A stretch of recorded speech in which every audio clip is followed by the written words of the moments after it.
law operates in human consciousness and human affairs only as spiritual law or spiritual things, spiritual realities, are inwardly discerned with an inner faculty. That is why human beings wonder why they walk around saying disease isn't real, and disease has no cause, and disease is error, and God is all, and nothing happens. Because all of this is on the intellectual plane. It is just like a person who studies music and never does get beyond the mental realm, and they might be able to turn out a beautiful piece of piano playing or singing, and it leaves you stone cold because there's nothing there but mechanical perfection. Music has never touched their soul or come out from their inner being, and so it's just a wonderful piece of mechanism. Well, that is like a lot of metaphysicians who know all the truths in the book with their mind and can say them all and recite them all, but nothing happens. Now, a spiritual truth, in order to be effective, must be spiritually discerned. That is the meaning of the word faith. Faith doesn't mean blind acceptance of something. Faith doesn't mean saying, I believe in God, or I believe in Jesus Christ, or I believe in spiritual healing. That is not faith. Faith is only faith when it is discernment. There was a surgeon in New York many years ago, Johnny Erdman, who was so good that in order to show his students that it wasn't fingers alone that performed operations, he performed appendicitis operations blindfolded. Yes, he permitted himself to be blindfolded with the operation to show them that there was something deeper to surgery than eyes and fingers.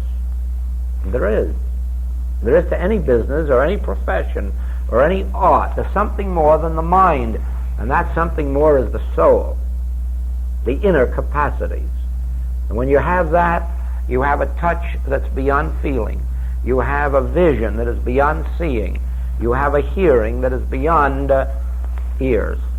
And it is in that that your spiritual power lies. Now, when I say to you that there are no physical causes for disease, and there are no mental causes for disease, I'm saying to you that in the realm of the real, in the realm of spirit, there are no such things, and as you come into that discernment of God as the lawgiver and God as the law, and have an actual experience of it, you nullify the so-called material laws and mental laws.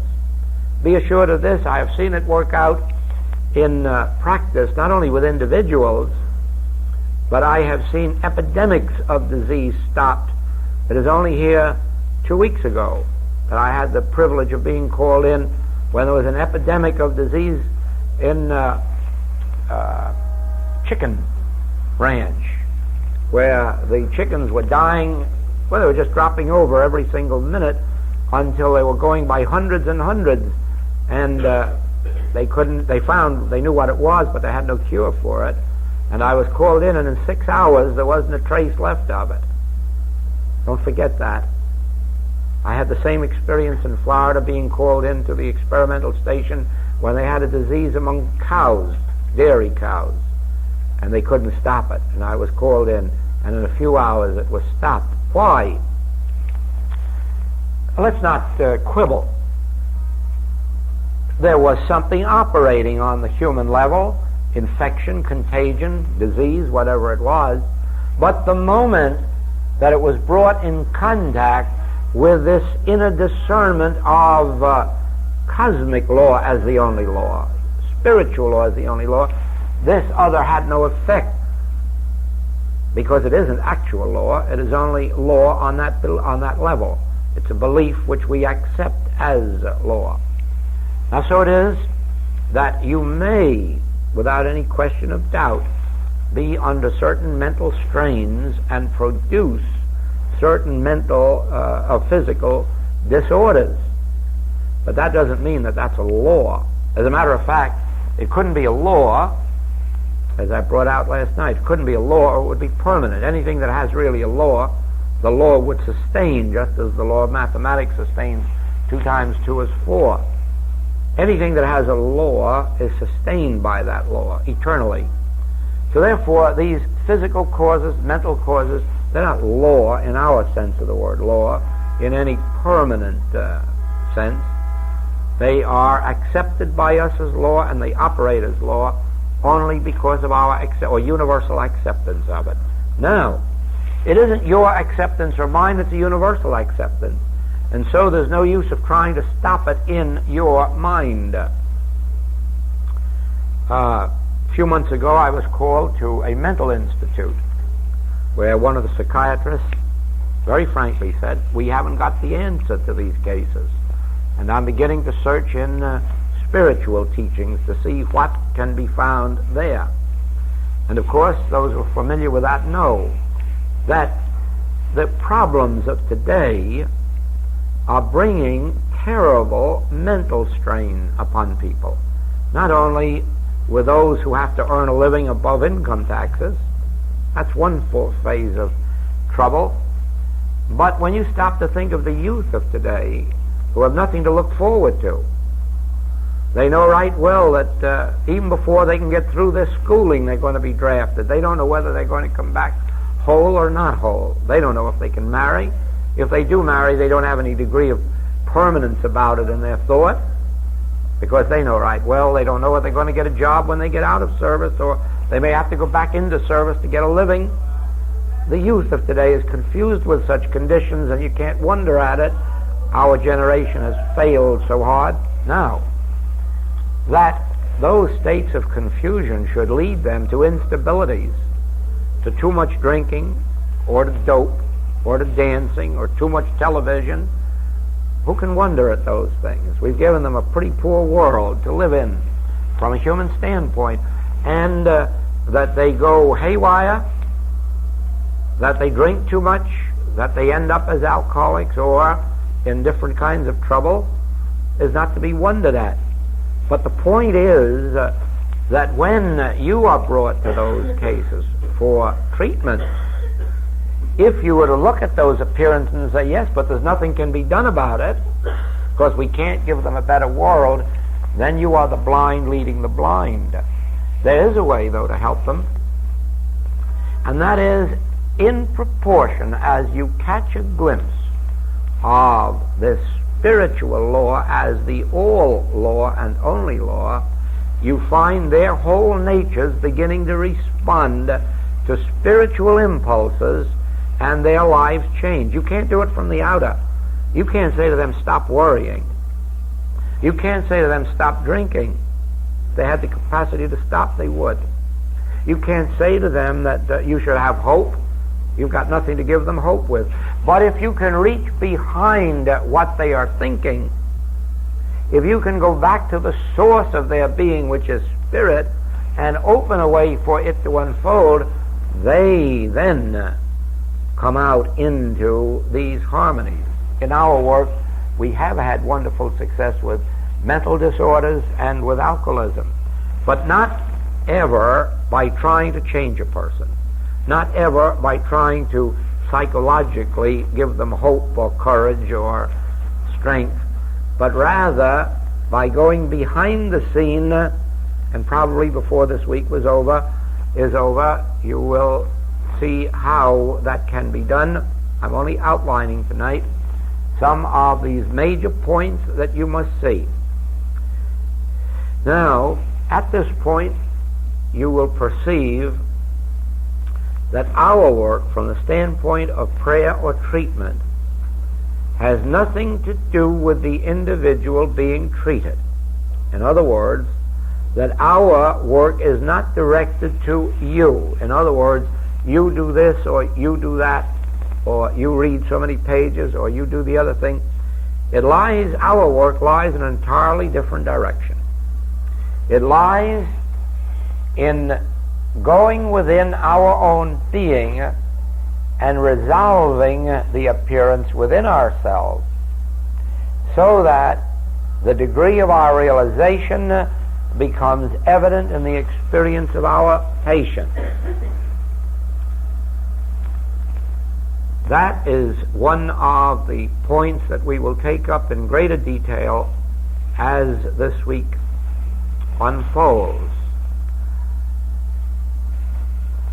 For the present, let me make it clear to you that this work is not a reaching into a human being's life and trying through any human means, either physical or mental, to change them, improve them, heal them, correct them. This is a work that has its foundation in the spiritual realm and is operative not only in the human world, animal world, vegetable world, mineral world. The Master showed the effectiveness of this in raising the dead. Now, you know, he couldn't say to a corpse, Lazarus, come forth. He couldn't have said to Jairus' daughter, arise. You can't do that to a corpse. There's nothing there to respond to it. He had to get beyond that which was visible and tangible into the soul of the individual, and then it could come forth and pick up the body. First it would pick up the mind, and then it would pick up the body. So it is with us. You cannot reform a person from the outside, either physically or mentally. As a matter of fact, we who have had human faults and failures and failings in our lives can testify to the fact that we'd love to be better. The good that we would, we do not, and the evil that we would not, that we do, in spite of the fact that we'd like to do good. And humanly, we cannot, by repression or suppression or by willpower, overcome the failings of our humanhood. Even simple things like smoking. Try, those who are addicted to it, try to get rid of smoking by willpower. See how few have ever achieved it. And those few can't guarantee that it will be a permanent thing.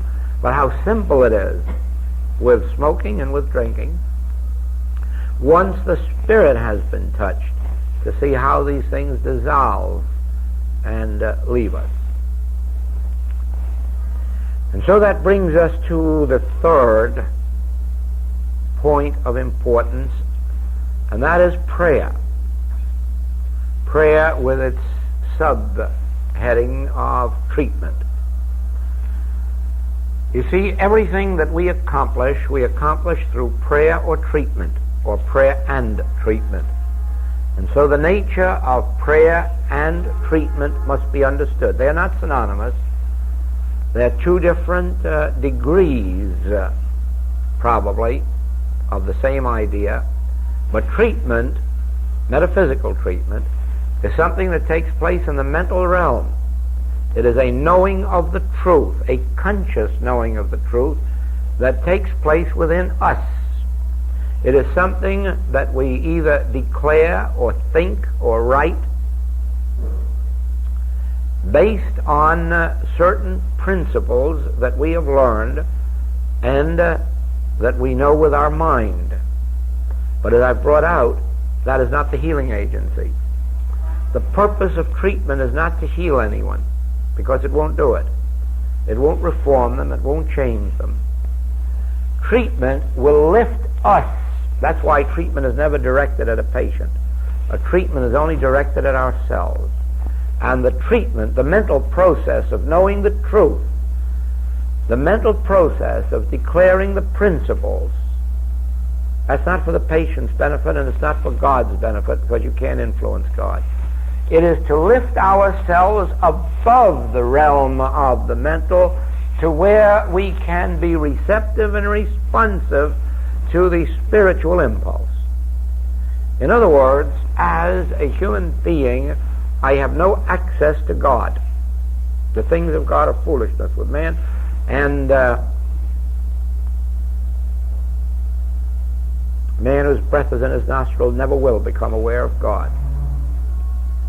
But I do have access to some what we call truths of being. They're spiritual truths, but I only know them mentally. And so, in my period of treatment,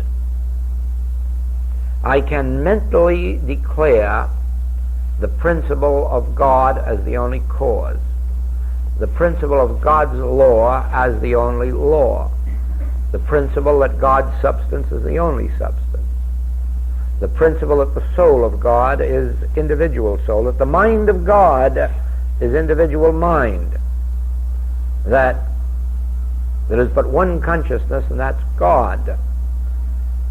And it's universal, and it's spiritual, and it's eternal and immortal, and nothing from without can enter that consciousness to defile or make a lie. I can rehearse mentally these great truths about God and God's kingdom and God's universe, and thereby keep lifting myself and lifting myself and lifting myself until I come to the end of speech and thought, until I come to a place where there's nothing left for me to say and nothing left for me to think. Now I enter the atmosphere of prayer. Now is where I sit back and say, Father, I've had my say, now it's your turn. Speak, Lord, thy servant heareth. Now I sit back, as a musician does that wants to compose, or Edison that wants to invent. Now I sit back and I become receptive to the inflow from this great universal cosmic storehouse of harmonious being. And as I learn to, in Browning's language, open out a way for the imprisoned splendors to escape, as I open out a way by receptivity, I'm reaching back into the universal consciousness, the divine consciousness, the God consciousness, which really is the source of my individual consciousness. Now, I may not succeed today, tomorrow, next week, next year in making that contact. I may at the first attempt. May not. I didn't. But after I made it the first time, it was easy to go back to it. Then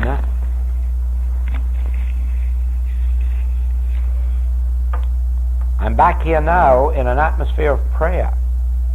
You might also call it communion.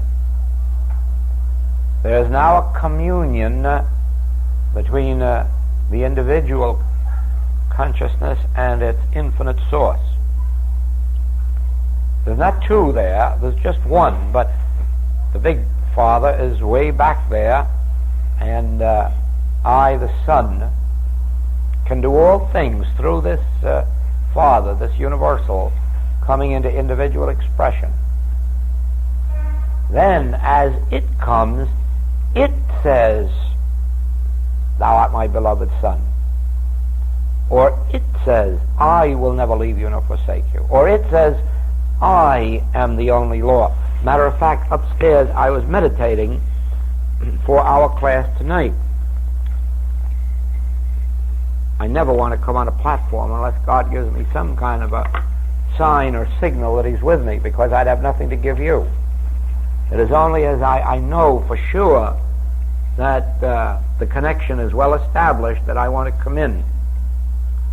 And so as I sat there and prayed hard, when I mean prayed hard, Father, come on, we've got to be one tonight, don't leave me. Then all of a sudden out of the blue it said Isaiah 46:9. You may not know what that is, I didn't. So I had to open the Bible.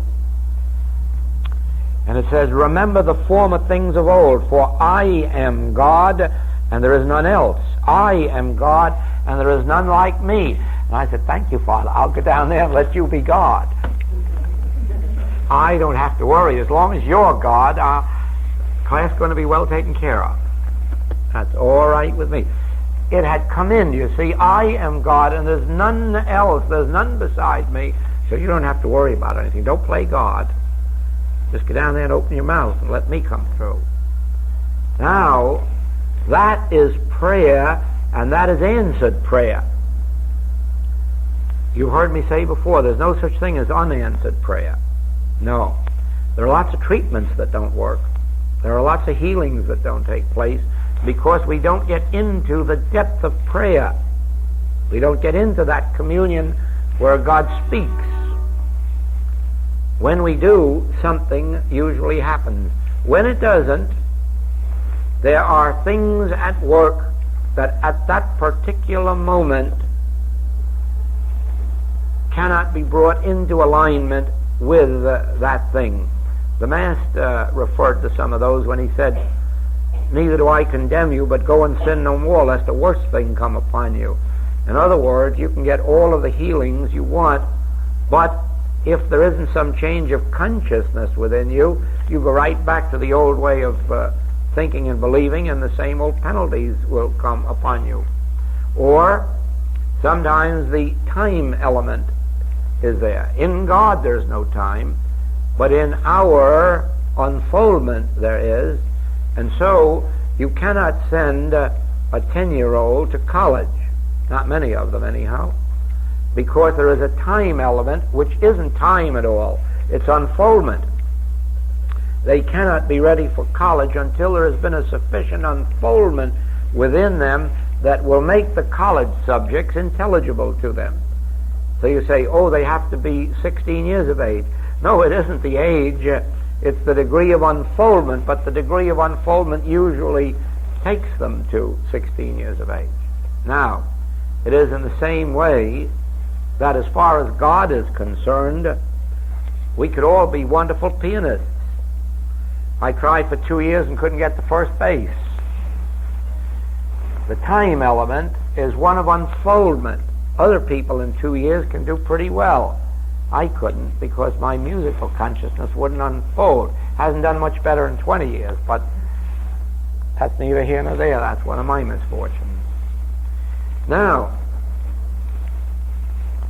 as a rule, though, when you get into that atmosphere of prayer where you have risen above the letter of truth, where you have reached a place where you're no longer declaring truth or thinking truth, but where you are receptive to truth, then comes the divine impulse, and it says, turn to the right, go ye this way and enter. It gives you the cue of healing. It gives you the right word to say, or no word at all, just a divine impulse, and the healing takes place. Whatever the nature of that healing must be, physical, mental, moral, financial. But you see, it all comes because I am God, because behind this individual selfhood is the universal selfhood flowing as the individual, and only when the contact is established is the power of God in operation. As humans, we are cut off from it. The mind cuts us off. The word I cuts us off. We say, I can do this or I can't do that. I know this or I don't know this. And so that word I cuts us off from our source. The moment we have gotten that I out of the way to where we recognize, well, I, Jesus, am the unfoldment of God, and so the Father within me, Jesus, operates through me, Jesus, to do the work. So then we come to that same place where we say, I, Joel, can do nothing. Not all the truth I could know would help anybody. Not all the thoughts I could think, not all the good thoughts I could think about him would help them, and all the evil thoughts I could think about him wouldn't hurt them. But the moment I can think no thoughts and can let the flow come through, then God itself touches you. That's where the healing comes. I have been the instrument only through which the universal flow has become individualized. Then any individual with that has the whole power and presence of the Godhead bodily in proportion to their clarity. In other words, in proportion to their transparency, the clearness with which they're enabled to get away from thoughts and things and come through. Now, the more you know of treatment, the more you know of the correct letter of truth, and by that I mean the more you get back, even intellectually, to knowing that God is the only lawgiver, and therefore God is the only law, God is the only substance, the only cause, therefore good is the only effect. The more you get back to those basic principles, and the more you know of them, and the more you can realize them, declare them, think them, the more you will lift yourself into the atmosphere above thought, above words and thoughts, to where the activity of God itself comes through. But in the early stages, remember, it is necessary to know the truth. It is necessary to know as much of the truth as you can.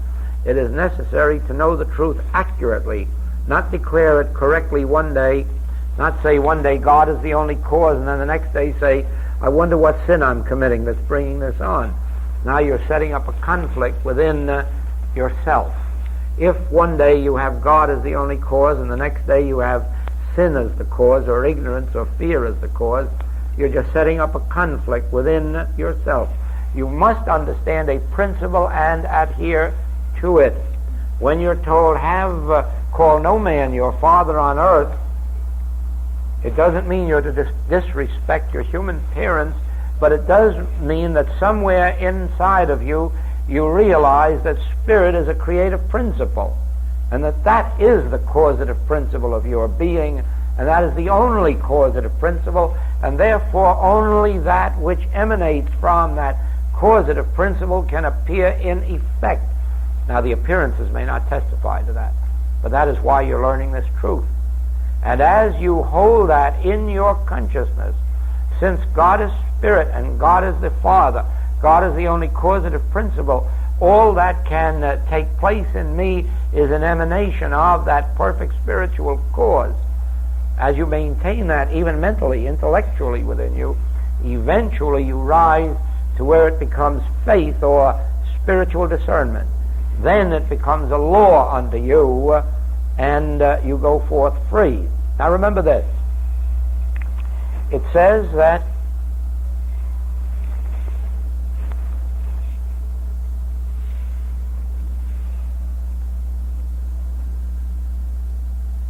those who dwell in the secret place of the Most High, none of these evils shall befall them. But it does say that 1,000 shall fall at my left and 10,000 at thy right. No use denying error. No use saying there is no such thing, because there you have it in Scripture. 1,000 shall fall here, 10,000 shall fall here, who are not living, dwelling in this truth, in this spiritual truth. The Master says the self-same thing in the 15th chapter of John. It's very clear, very clear. Gives you the same thing, just uses a few different words, but the same idea. Abide in me and I in you. As the branch cannot bear fruit of itself except it abide in the vine, no more can ye. You can't do it. You can't live to yourself. I am the vine and ye are the branches. He that abideth in me and I in him, the same bringeth forth much fruit. If ye abide in me, and my words abide in you, ye shall ask what you will, and it shall be done unto you. You see, again, if you live in the secret place of the Most High, you are under the life, government, and guidance of this cosmic law. If you cut yourself off from it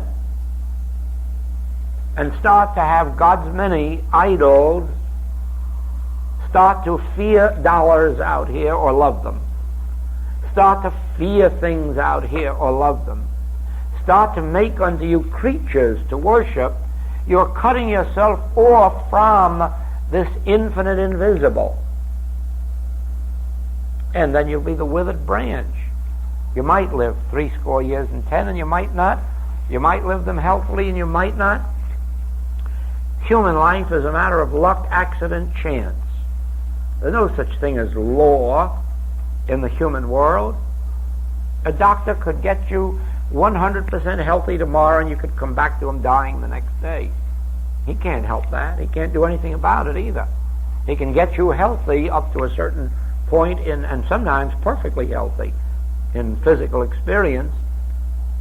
But it's up to you what happens after that. Why? For the simple reason that there are laws of life, and if you violate them, there's nothing he can do about it. So there are spiritual laws of life, and you can be healed. You can be forgiven your sins. But don't go and sin again lest the worst thing come upon you. And so it is the moment you realize that as a human being you live the life of a branch that's been cut off from its tree. There's life in it. The branch will live for a while after it's cut off from the tree. It'll live and keep using up that life. It may, if it gets in water, even draw some life out of the water and continue for a while. But ultimately, it's got to die. Now, so with us, if you feed yourself well, you can live by bread for a while, air, sunshine, but only for a while. Unless you get to a place where you do not live by bread alone. You're living as a withered branch. We have a good example of that in the greatest physical culturist there is in America. He's 82 and looks like 122. It's the sorriest looking spectacle to look at for a man who's devoted 60 years of his life to being the perfect physical body. Surely he eats the right bread, he eats the right vegetables and the right fruits, lives by bread alone, and looks it too.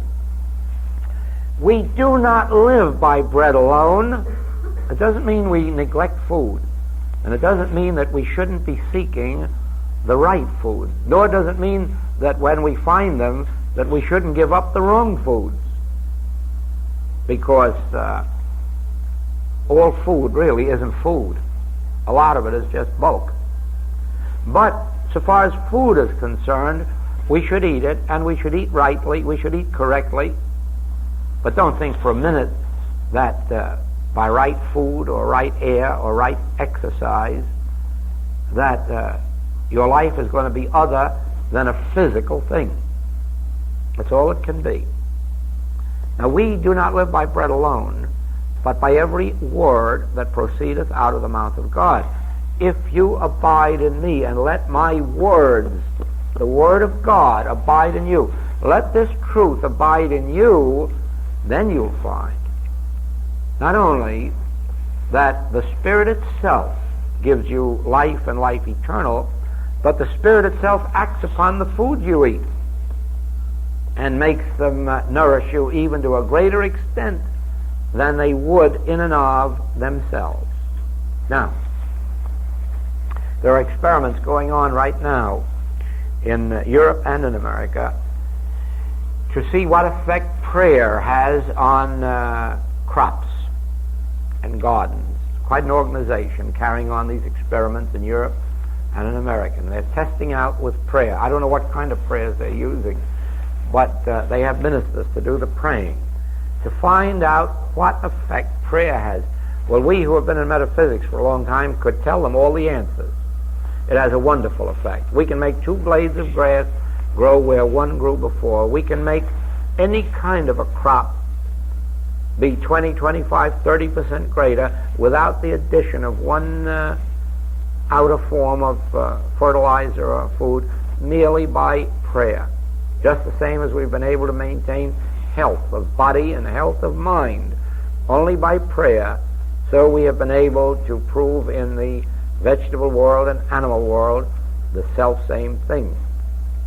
And now, of course, the same principle is being used in capital labor relations to prove that you can even bring harmony out of a capital labor argument. Of course you can, no question about that. Not with psychology, with prayer. Now,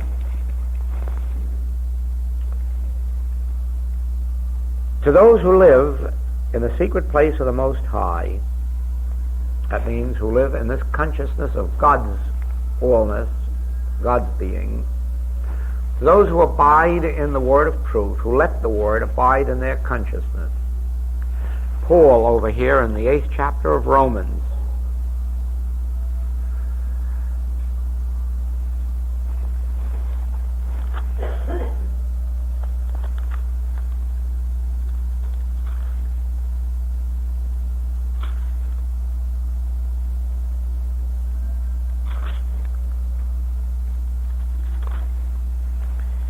chapter of Romans.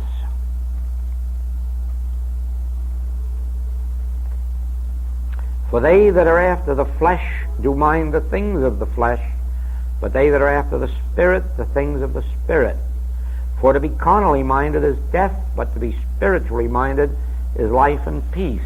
Of course, religion has interpreted that to mean for to be carnally minded, something of a sensual or lustful nature, and it doesn't mean that at all.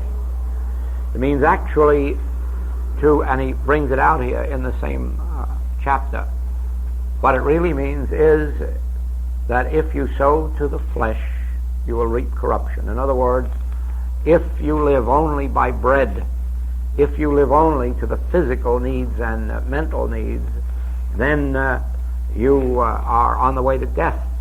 But to be spiritually minded is life and peace, because the carnal mind, the human mind, the mortal mind, the material mind, is enmity against God. For it is not subject to the law of God, neither indeed can be. And so it is. The materially minded man or woman, in the degree of that material mindedness, is cut off from God and from the influence of the Spirit. And they don't realize that it is disobedience to a cosmic law. Now, this is the secret of cosmic law. Cosmic law is love.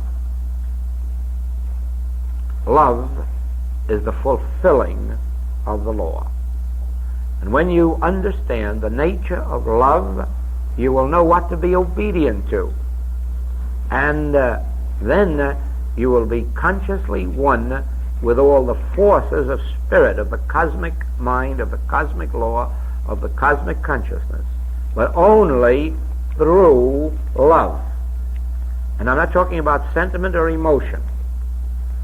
Love. We will take up love as we go on, because there is the only way in which we can come into obedience to the cosmic laws that enable us to say that none of these evils shall come nigh my dwelling place, because I live in the secret place of the Most High. I live and move and have my being in God. I do not live by bread alone, but by love, by spirit, by my divine nature, by the divine in my nature. And so we read, but ye are not in the flesh, but in the Spirit, if so be that the Spirit of God dwell in you. What is the Spirit of God? He told us love is the fulfilling of the law. Love. Love one another. Love me. Love my commandments. Love your fellow man even as I have loved you. Love thy neighbor as thyself. Love the Lord thy God with all thy heart, with all thy soul, with all thy mind. Love. You can know whether you're in obedience to cosmic law. Are you loving God or seeking God for the demonstration's sake? Are you seeking God merely for the God contact and experience, or merely because God is a means to getting a healing? You can tell whether you have cosmic law working with you. What is the degree of your love to your fellow man? There is where our psychologist friends and psychosomatic friends have rightness on their side. In the human picture, if you are bearing hatreds, enmities, jealousies, you're upsetting the whole apple cart of your mind and of your body. It isn't law, no, it isn't law and it isn't cause, except while you are on that level of life. Then it becomes a law unto you. And then they have the hard time to get that hate, envy, jealousy out of you. They know what it's doing it to you, but they don't know how to get it out of you. That's been the tough part of it. We know what it is, but we don't know how to get it out. Because telling a person to be more loving, kind, generous isn't going to make him so. It can only come when a love of God has developed in man. And that's why it's an unfortunate thing to see how many people are condemned to their ills and can't help themselves, because you can't automatically generate a love of God in your heart until your time has come. There does come a time in the experience of every individual when a love of God develops, not merely a fear of God. I don't mean that thing that happens to people when they pass 50 and start in to wonder how soon their time has come and they're going to take up a little religion. I don't mean that kind of love of God. I really mean the love of God, that desire in here for fulfillment, for inner fulfillment. For if ye live after the flesh, ye shall die. But if ye through the Spirit do mortify the deeds of the body, ye shall live. There you have the secret of the cosmic law, and also how to attain it. You see, if ye through the Spirit do mortify the deeds of the body, not if ye through repression or suppression or through trying to be good or making a mental effort. No, if through the Spirit, if through what may first take the form of treatment and then later prayer, if through an actual inner communion with God you get the flow of God within you, then the deeds of the body are mortified. They're not mortified by repression. They're not mortified by suppression. They're not mortified by honesty is the best policy. No. They are mortified as we open ourselves and the Spirit does come in. And it comes in through our practice of meditation. As I've said, treatment leading up to prayer and communion, opening out this way so that the whole of the Godhead flows as our individual being. Oh, I think that is about our story. One more thing. During this week, whatever questions come to your mind, write down and let me have. I'll be glad to answer any of them for which I have answers. Those that I haven't, I'll be glad to tell you so. But so as to keep the atmosphere of our room the way it is, we do not have any discussions or open periods, but feel free to write out as many questions or all of the questions that you like, and I'll do the best with them for you based on experience and revelation. And so, thank you and good night.